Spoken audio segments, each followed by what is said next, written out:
साध संगत जी, आज की साखी सतगुरु नानक देव जी के समय की है। जब सतगुरु नानक संगलादीप देश में गए, यहाँ पर शिवनाभ नाम के राजा का राज्य था। तो जब सतगुरु वहाँ पर गए तो उसने सतगुरु नानक की परख करने के लिए सुंदर स्त्रियों को भेजा। तो उसके बाद क्या हुआ, आइए बड़े ही प्यार से आज का ये प्रसंग श्रवण करते हैं। साध संगत जी, जब संगलादीप के राजा शिवनाभ के अंदर रूहानियत की तड़प पैदा हुई तो वह पूरे गुरु की तलाश करने लगा, जो उसका मार्गदर्शन कर सके, उसे रास्ता दिखा सके। और उसने उस समय सतगुरु नानक की प्रसिद्धि के बारे में बहुत सुना हुआ था कि कलयुग में एक संत है जिनका नाम नानक है, जो अपने उपदेशों से भटके हुए जीवों को रास्ता दिखाते हैं, उनका मार्गदर्शन करते हैं। वह पूर्ण समर्थ कृपा निदान दे रूप में परमात्मा है। तो साध संगत जी, जब संगलादीप के राजे ने सतगुरु नानक की प्रसिद्धि के बारे में सुना तो उसके अंदर सतगुरु नानक के दर्शनों की चाह पैदा हुई। उनकी शरण में जाने की इच्छा उसके अंदर पैदा हो गई कि मेरा भी उनसे मिलाप हो जाए, ताकि मैं भी अपना जन्म सफल कर जाऊं। तो जब उस राज्य के कुछ फकीरों को ये बात पता चली कि राजा एक पूरे गुरु की तलाश में है, तो उन्होंने उस राज्य में अपने आप को एक पूर्ण संत साबित करने के लिए बहुत प्रयास किए। लेकिन वह राजा की परख के कारण उसकी परीक्षाओं में पास नहीं हो पाए। तो कुछ फकीरों ने देखा कि इस समय सतगुरु नानक की प्रसिद्धि बहुत है, तो उन्होंने अपना नाम नानक रखकर नगर में प्रसिद्धि हासिल करने की कोशिश की कि वही एक पूर्ण संत सतगुरु है। तो जब कुछ फकीरों ने अपना नाम नानक रख लिया और वह राजा के दरबार में पेश हुए और खुद को नानक कहलवाया, तो राजा ने उनकी परीक्षा ली, लेकिन वह भी राजा की उन परखों में खरे नहीं उतरे, क्योंकि वह जब भी पूर्ण महात्मा होने का दावा करते थे तो राजा उनकी परख करने के लिए कुछ ना कुछ करता रहता था। कभी उनके लिए धन दौलत भिजवा देता, तो कभी उनका ध्यान खींचने के लिए सुंदर स्त्रियों को उनके पास भेज देता, ताकि उनकी परख की जा सके कि वह एक पूर्ण संत महात्मा है भी या नहीं। तो राजा ने अपने उस नगर में सुंदर स्त्रियां इसी काम के लिए रखी हुई थी, ताकि वह उनकी सहायता से एक पूर्ण संत की पहचान कर सके। तो जब भी कोई महात्मा होने का दावा करता था तो राजा अपनी उन सुंदर स्त्रियों को उनके पास भेज देता था। वह स्त्रियां उसका ध्यान अपनी तरफ आकर्षित करती थीं, अपनी आंखों से और अपनी अदाओं से उन्हें अपने साथ भोग विलास करने के लिए मजबूर कर देती थी। उनकी सुंदरता ऐसी थी कि देवी देवता भी उनको देखने के लिए पृथ्वी पर आ जाते। तो वहाँ पर कलयुगी मनुष्य बेचारा क्या करे। तो राजा ने अपने नगर में ऐसी व्यवस्था कर रखी थी जिससे कि उसे तुरंत पता चल जाता था कि कौन एक पूर्ण संत है और कौन अधूरा संत है। क्योंकि जब से राजा ने गुरु धारणा करने का सोच रखा था तो बहुत से फकीर राजा के पास आने लगे थे। तो इसी के कारण राजा उनकी परख करने लग जाता था। तो जब उसे सतगुरु नानक की प्रसिद्धि के बारे में पता चला, उसने सतगुरु की महिमा सुनी, तो सिंहासन पर बैठे बैठे ही उसकी आंखों से सतगुरु की याद में आंसू आ गए। तो सतगुरु को इस बात की खबर होती है कि कोई मालिक का प्यारा उन्हें याद कर रहा है। तो सतगुरु भाई मर्दाना और भाई बालाजी को कहते हैं, चलो चलने की तैयारी करते हैं। कोई हमें याद कर रहा है और वैराग्य से भरा हुआ है।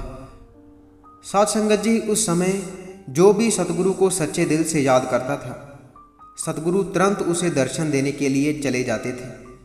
और अगर आज भी कोई सच्चे मन से सतगुरु नानक को याद करे तो सतगुरु अपने उस शिष्य को दर्शन देने आ जाते हैं। उसका मार्गदर्शन करने के लिए सतगुरु हाजिर हो जाते हैं। तो साध संगत जी, जब राजा ने सतगुरु को याद किया तो सतगुरु तुरंत भाई मर्दाना और भाई बालाजी के साथ संगलादीप देश में पहुंच गए। तो वहां जाकर सतगुरु एक बगीचे में बैठ गए जो कि सूखा हुआ था और उस बगीचे के फूल मुरझाए हुए थे। तो जब सतगुरु नानक उस बगीचे में जाकर भाई मर्दाना और भाई बालाजी के साथ मालिक की याद में बैठ गए और उसका कीर्तन करने लगे तो वह बगीचा हरा भरा हो गया, फूल खिल उठे। तो यह अलौकिक चमत्कार देख नगरवासी हैरान हो गए और उन्होंने उस बगीचे के मालिक को खबर की कि जिस बगीचे की तू देखभाल करता है उस बगीचे में कोई संत आकर बैठे हैं, और जैसे ही वह वहां आकर बैठे तेरा बगीचा हरा भरा हो गया है। तो नगरवासियों की ये बात सुनकर वह भागा हुआ अपने उस बगीचे में आता है और अपने बगीचे को हरा भरा पाता है। तो सतगुरु की अपार कृपा देख वह राजा के पास जाता है और कहता है कि महाराज, हमारे नगर में एक पूर्ण समर्थ गुरु पधारे हैं, कृपया आप चलकर उनके दर्शन करें। तो राजा अपने मंत्री को उनकी परख करने के लिए भेज देता है। तो जब मंत्री राजा के हुक्म के अनुसार सतगुरु नानक के पास बहुत सारे उपहार लेकर जाता है, बहुत सारे खाने पीने के पदार्थ लेकर जाता है, कपड़े लेकर जाता है, तो सतगुरु उसे देखकर कहते हैं, ए रस का स्वाद व्यर्था समझो, नाम रस को ही उत्तम रस मानो। जो संसार के रसों में ग्रस्त हो जाते हैं वह विकारग्रस्त हो जाते हैं, और जो नाम का रस लेते हैं वह विकारों से रहित हो जाते हैं। काया आदि कपड़े सब झूठ है, इनको देखकर मूर्ख करतार को भूल जाते हैं। हमारे ये किसी काम के नहीं हैं, ये ले जाकर अपने राजा को दे दो। और सतगुरु मंत्री की इस भेंट को स्वीकार नहीं करते, उसे वापस राजा के पास ले जाने के लिए कह देते हैं और कहते हैं कि यह हमारे किसी काम नहीं, आप इसे राजा को वापस कर दें। सतगुरु नानक के मुख से ये वचन सुनकर वह मंत्री राजा के पास जाता है और पूरी वार्तालाप राजा को बताता है और कहता है कि महाराज, जिनके पास आपने मुझे भेजा है उनके दर्शन कर मैं निहाल हो गया हूँ। उनका दिव्य स्वरूप देखकर मेरे अंदर शांति बनी हुई है और उनके मधुर वचन सुनकर मैं निहाल हो गया हूँ। आप मेरी बात मानो, यही पूर्ण समर्थ सतगुरु हैं जो आपका मार्गदर्शन कर सकते हैं। लेकिन राजा मंत्री की बात को नहीं मानता। वह सतगुरु की और परख करने के लिए विचार करता है और सोचता है कि क्यों ना सुंदर सुंदर स्त्रियों को उनके इर्द गिर्द भेजूं, उनका ध्यान भटकाने की कोशिश करूं, जिससे कि मुझे यह पता चल सके कि यह पूर्ण समर्थ गुरु है भी या नहीं। तो वह ऐसा ही करता है। वह सुंदर स्त्रियों को सतगुरु नानक के इर्द गिर्द भेज देता है ताकि सतगुरु का ध्यान भटकाया जा सके। लेकिन साध संगत जी, जिसे नाम की खुमारी चढ़ी हो, जिसके रोम रोम में नाम की गूंज हो, सतनाम की गूंज हो, उसे भला कोई कैसे भटका सकता है? उसकी स्थिरता को कोई कैसे भंग कर सकता है? तो जब सुंदर स्त्रियां सतगुरु नानक के इर्द गिर्द घूमने लगी और तरह तरह के नाच दिखाने लगी, तो उन्होंने पाया कि सतगुरु ने बिल्कुल भी उनकी तरफ ध्यान नहीं दिया। सतगुरु नाम धुन में मस्त उस मालिक की याद में बैठे रहे, उन्हें कोई फर्क नहीं पड़ा। तो वह स्त्रियां राजा के पास जाकर कहती हैं कि आपने हमें जो हुक्म दिया था हमने वैसा ही किया है, लेकिन यह जो संत है यह दूसरों से अलग है।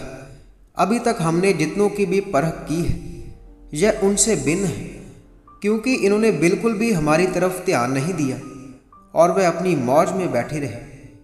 तो जब राजा वह सुंदर स्त्रियों से यह वचन सुनता है तो उसके अंदर सतगुरु के प्रति विश्वास और बढ़ जाता है, लेकिन उसके मन को फिर भी विश्वास नहीं होता और वह सतगुरु की एक परख और करने के लिए कहता है।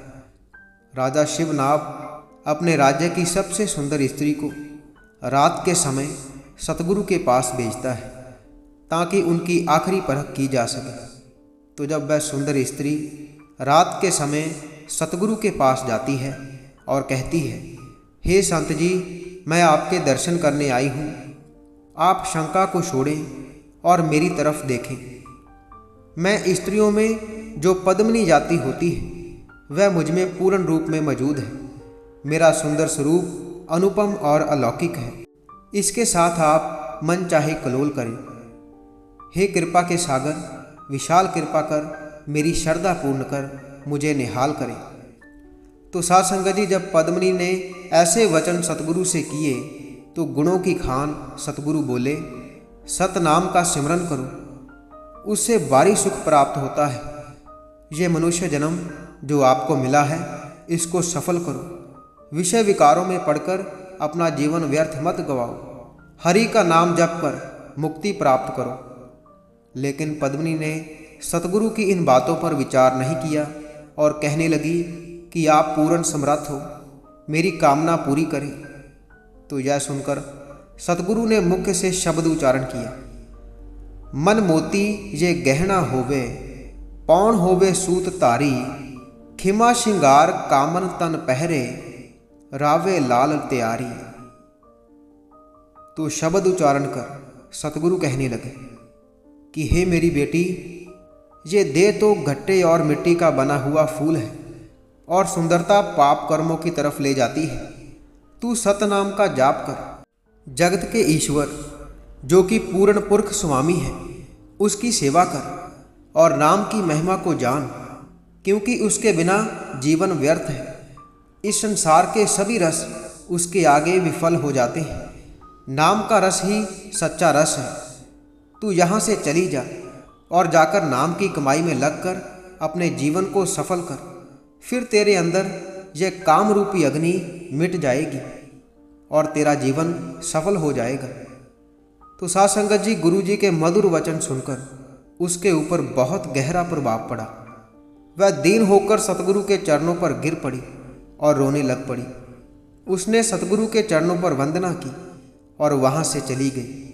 और फिर जब सुबह हुई तो राजा ने उस सुंदर स्त्री को अपने पास बुलाया और कहने लगा कि मुझे बताओ कि तुमने रात के समय में गुरु जी को क्या पहचाना। तो वह स्त्री बोलती है, हे राजन सुनो, अब तक जितने भी फकीर लोग मुझे देखते थे वह जब तप करना भूल जाते थे और मेरी तरफ आकर्षित होकर भटक जाते थे। लेकिन यह जो संत है यह उनसे भिन्न है। इनकी महिमा बहुत ऊंची है। इन्होंने मेरा जीवन सफल कर दिया है, मेरे ऊपर नाम का रंग चढ़ा दिया है। हे राजन, देर ना करो, जल्दी जाओ और उनकी शरण ग्रहण करो। तो साध संगत जी, जैसे ही राजा पद्मिनी की ये बात सुनता है वह भागकर सतगुरु नानक के पास जाता है और उनके चरणों पर गिरकर वंदना करता है, उन्हें प्रणाम करता है। ऐसे सतगुरु नानक राजा शिवनाभ का उद्धार कर देते हैं, उसका मार्गदर्शन कर उसके मनुष्य जन्म को सफल कर देते हैं। साध संगत जी, इसी के साथ हम आपसे इजाज़त लेते हैं। कल मिलेंगे ऐसी ही एक रूहानी साखी के साथ। अगर आप रोज़ाना रूहानी साखियाँ सुनना पसंद करते हैं तो आप इस चैनल को सब्सक्राइब कर लीजिए और साथ ही बेल आइकन पर भी ज़रूर प्रेस कीजिए, ताकि हम जैसे ही नई साखी अपलोड करेंगे उसकी नोटिफिकेशन आप तक पहुंच जाया करेगी। और अगर आप रूहानी साखियाँ पढ़ना पसंद करते हैं तो आप हमारी वेबसाइट www.santwachan.com पर जाकर पढ़ सकते हैं, जिसका लिंक वीडियो के डिस्क्रिप्शन में दिया हुआ है।